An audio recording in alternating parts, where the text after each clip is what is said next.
What if the reason you feel stuck is simply because you will not stop searching? You have knocked on 1,000 doors. You have learned the languages of the mystics. You have memorized the laws of the universe. But the silence you crave, it is still just out of reach. I'm not here to give you a new technique. I am not here to give you another answer to carry. I am here to facilitate the end of the question. We have been conditioned by a world of accumulation. We believe that awakening is something we get, like a trophy or a degree or a paycheck. But this creates the great spiritual paradox. The belief that you are not there yet is the only thing keeping you from being there. Even spirituality can become a treadmill. Somewhere along the way you were taught a quiet lie. You are not there yet, not healed yet, not awakened yet, not ready yet, not enough yet. And the mind loves a horizon. It loves a distant light it can chase. Because as long as the answer is tomorrow, you never have to face the sacred terror of now. From crystal to crystal, teacher to teacher, method to method, a holy scavenger hunt. And the most dangerous part? You begin to think the path is outside you, that the key is hidden somewhere in the world, instead of resting where it always has, in the one who is looking. This creates the great spiritual paradox. The belief that you are not there yet is the only thing keeping you from being there. Even spirituality can become a treadmill. We trade our material addictions for metaphysical ones. Instead of chasing money, we chase high vibrations. Instead of chasing status, we chase enlightenment. If you are watching this, you are likely tired. Not physically, but deeply. A soul weariness.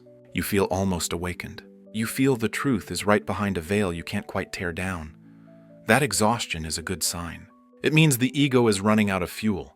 It means you are finally ready to stop climbing the ladder and realize there is no roof. Here lies the trap, the mechanism that keeps you running. You believe there is a you that is broken and a you that can do the fixing. But this is the great illusion. The voice in your head saying, I need to be more spiritual, is the exact same voice that says, I am not enough. Alan Watts called it the ultimate absurdity. It is like a knife trying to cut itself. The blade can slice through anything in the world, vegetables, wood, or stone, but it can never turn inward and slice its own self. It is like an eye trying to see itself. You can see the world, the stars, your hands, but you cannot see the seer, not directly, not without a mirror. The one who is trying to fix you is a thought, a story, a narrator, a voice that says, once I become better, then I can finally live. So how can the self improve the self without splitting into 1,000 selves? Arguing in your head like a crowded room? This is why you can read 100 books and still feel empty. Because the emptiness isn't asking for more information. It's asking for the end of the performance.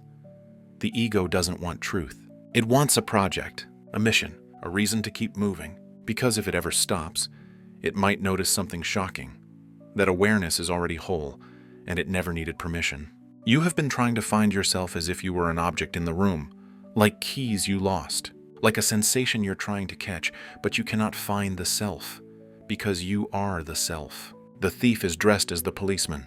The one trying to find peace is the only noise in the room. For most of our lives, we feel a deep, subtle estrangement. We feel like strangers who have been dropped into a foreign territory, a soul trapped in a skin bag. But this isolation is a hallucination. It is a linguistic error. You do not come into this world, you come out of it. Just as a leaf comes out of a tree, just as a flower comes out of a plant. The earth is not a rock that you are living on. The earth is an organism that is peopling. You are not a stranger here. You are a symptom of the universe. The separate me is a useful social mask, necessary for the game, but it is not the truth of what you are. You are the big universe focusing itself into a specific point of view for a little while. If you are the universe, why do you still feel afraid? Because the mechanism of seeking requires time. To seek is to leave the room you are currently standing in. Anxiety is simply the worship of later. It is a frantic prayer to a version of reality that does not exist yet. But look closely.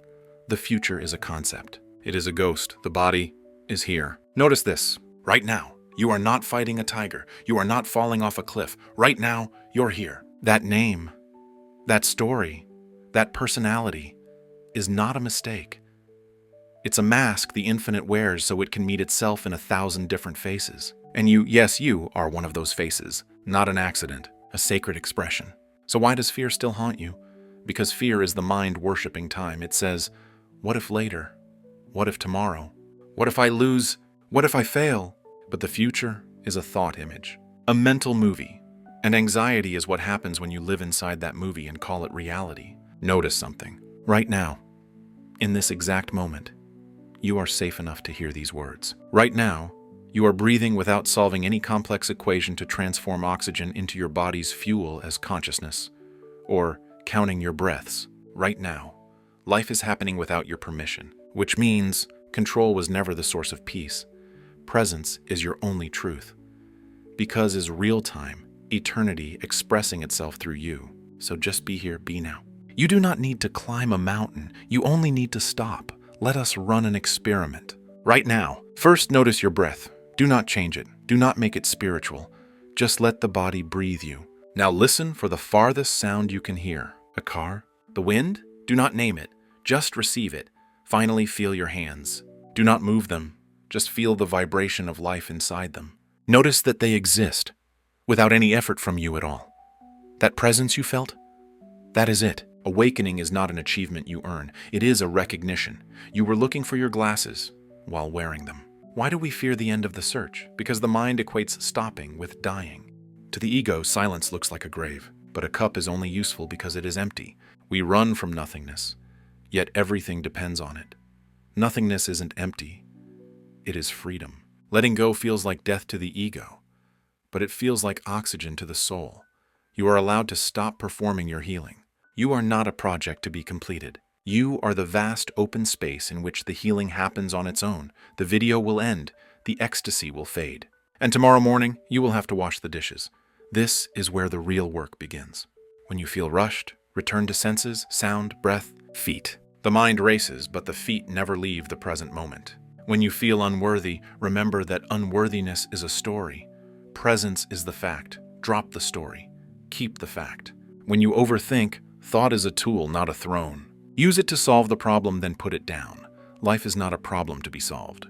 It is a reality to be experienced.